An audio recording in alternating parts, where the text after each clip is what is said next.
Okay, so we're continuing with the second part of this lesson. As I said, in Japan, in Tokyo, they've managed to build a whole island on an artificial platform made out of garbage. And if you think about it, I think it's one of the greatest accomplishments, because what else would you do with the garbage? Because we live in a consumerist society where we buy a lot of products. There's a lot of garbage that we have to throw away, and people either burn it or they just throw it into the ocean. And this is a very nice way how to use it in a constructive manner. So personally, I think that interfering with nature in this particular case is okay. That's what I think. Um, let's talk about this one now. If technology is used to preserve something natural, is it still natural? All of these are so difficult, such difficult questions. You have to think about them. Let's think of an example how to illustrate this. For example, Vodno over here, right? I can see Vodno from, no, not Vodno. Let's talk about the North Pole.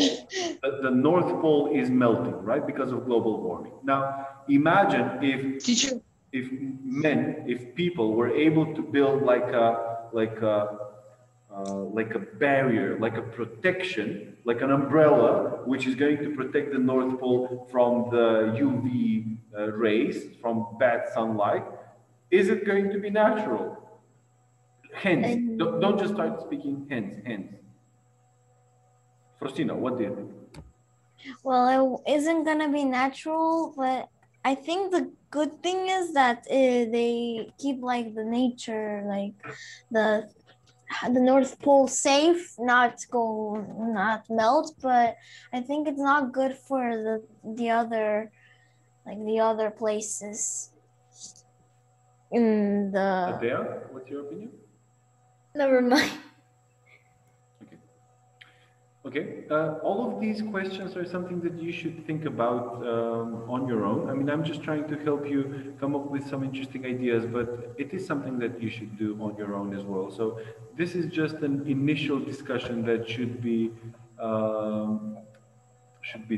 dug into. Right. The next question is very straightforward. Do we owe future generations an Earth similar to the one we live in today? Or does every generation need to make the best of the planet it inherits? I think that talking about the theme this year of succession and renewing the world, I think that it's a very straightforward answer that yes, we should try to do our best to leave the best version of Earth for the next generations. For example, when I have children in the future, I will do my best so they live in an environment which is good for them and which is where they will have a high quality of life, right? I don't think that anyone would be selfish in exploiting the nature and not care about what their heirs, what their children or grandchildren uh, will live in. Next one. Is changing the climate equally bad if it's done by accident or on purpose? Is it necessarily bad in the first place? Yana? Depends on what happens when you change the climate. Like, if you change the climate by accident and nothing happens, then it's just an accident. If you change the climate on purpose, but there are bad consequences, then why did you do it in the first place? That's bad from the start.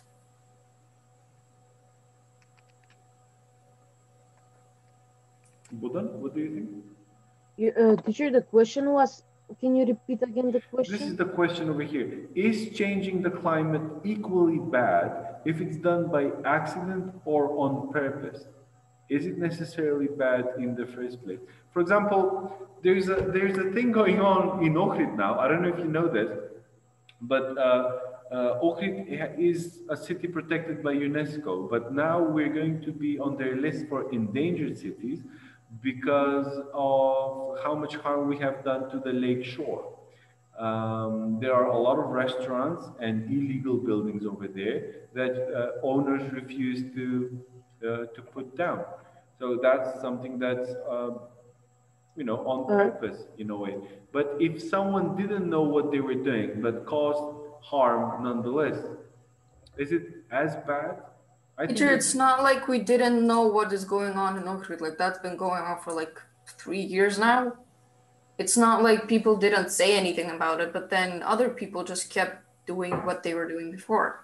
And it's not like, for example, for climate change, it's not like nobody has mentioned climate change in the past 5 years. It's been going on for so long and so many bad things have happened, but people just seem to not care. And that means that they're doing it on purpose, even though they haven't changed anything in their behavior since the past 5 years. But the question is, if they don't know, is it equally bad?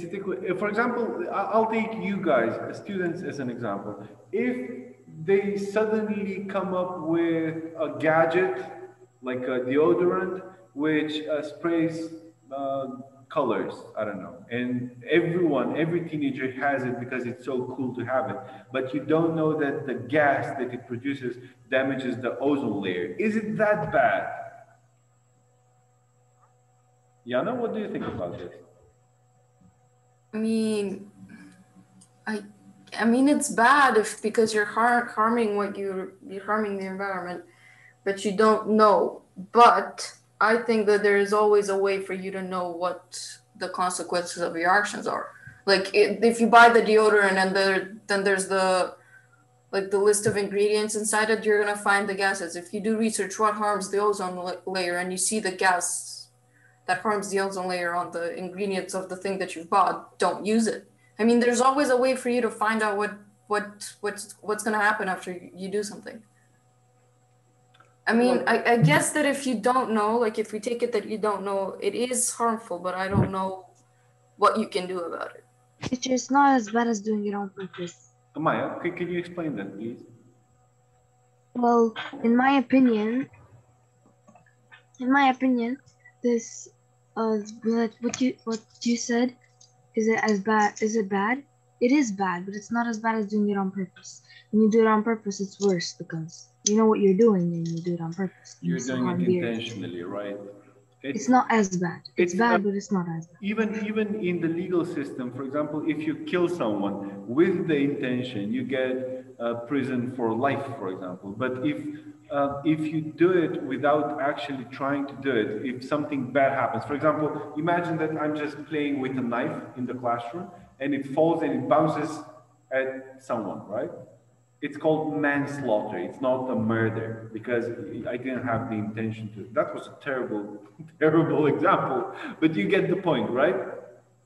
Yeah, but teacher, even if you do it on accident or on purpose, it still will do the harm to somebody. It will. Yeah, I agree.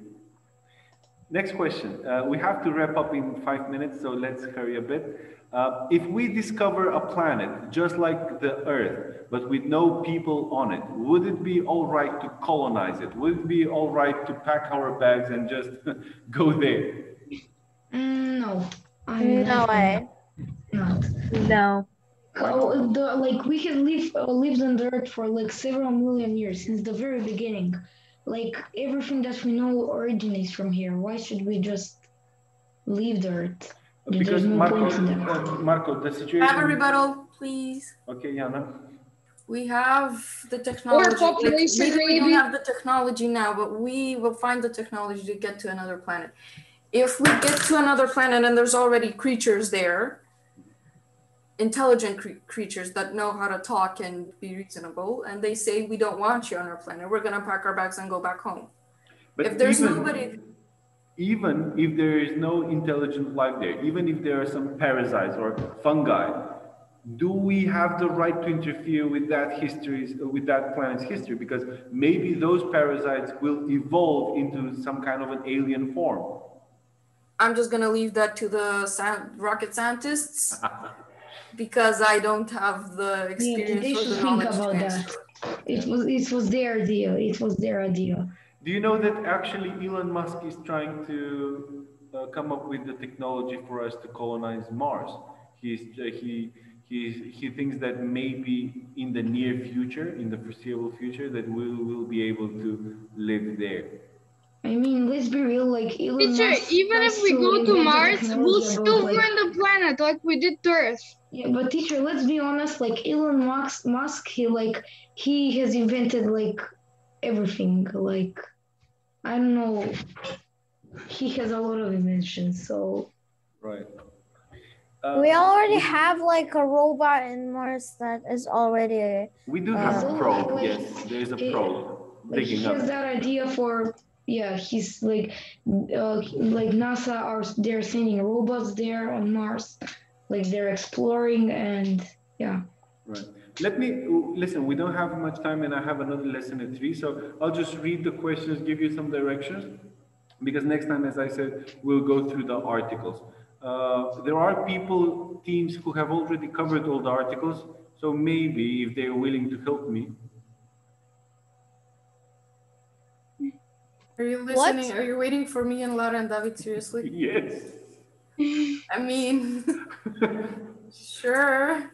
Okay, we'll make a plan. Why? I don't understand. There are teams who have already started working on the resources, and they. The podcast didn't work though. We couldn't listen to that. I tried it as well. There are, Frosina, there are teams who have already started covering the resources, who have already covered the resources. We already covered science and technology though. So maybe they will help me with the articles, maybe they'll present it.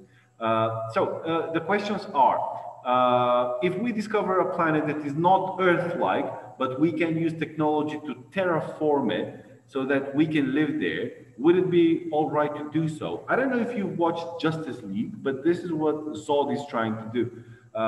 When Kal-El or Superman is sent over here, there is an Krypton army who is trying to find where he landed. So when they do land on Earth and they find him there, they bring huge machines where they're trying to just change the whole atmosphere, the whole environment, so they could live there. So think about it. Do your answers to the above questions depend on whether these places have life on them? If so, does it matter whether that life is intelligent? This is something that Jana started talking about. Personally, I don't think it matters, because maybe those species will evolve and they'll start their own history. I don't think that we should meddle with that. Suppose we were to discover a vast new empty island on the Earth. Would your answers be the same for the island as they were for another planet? Very, very interesting. Not necessarily. Like if we discover an island here, right, on Earth. Are you saying that Earth belongs to us? Well, not us as humans, but us as the creatures that live on it, yeah. Oh, okay.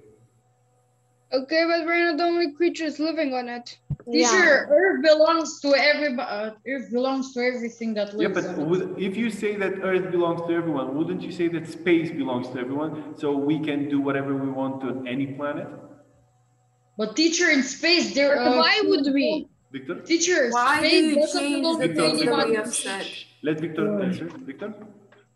Teacher, space doesn't belong to everybody, because teacher, in space we can't do much stuff. Like, for example, we can't like live in space for like a millennium or something. Like we live on the planet, or well, not us, but our ancestors. Space is like, teacher, I can't tell. I can't like explain. Yeah, the space doesn't belong to anyone, neither does the Earth. Like that's just. So Marco, if we find an island which was not inhabited, can we just go and build a house there? Well, I think that first you gotta get some documents from the government and then start doing something there. Maybe NASA will give you documents to go to Mars. The documents doesn't make it okay. Okay, never mind. The last question. Yes, I get it. Well, last question. It depends. Like if it's like a island in the middle of nowhere, I don't see any use in that. But if it's some like island that's good, like that's got like let's say tropical climate or some animals interesting there that like you can research or see, I think that we should have like access to the island, let's say. But like there's only like few islands in the world that you can, but that's like really small islands with the like diameter of like a few kilometers, a few square kilometers that you can actually buy. But again, they're really expensive and it doesn't really pay off. And the last one is, would the world be better with more technology or with less? And this is how we'll end this lesson. I think it's a very philosophical question, because at the beginning, when we started with the initial questions, I tried to show you that we have interfered with nature even without technology. The reason why you have such big apples is because we decided to meddle with it, to take the seed and plant it somewhere nice where there's a lot of sunshine and water it daily. Maybe nature doesn't want it to be watered daily. Or like there are people who think that what was the abbreviation?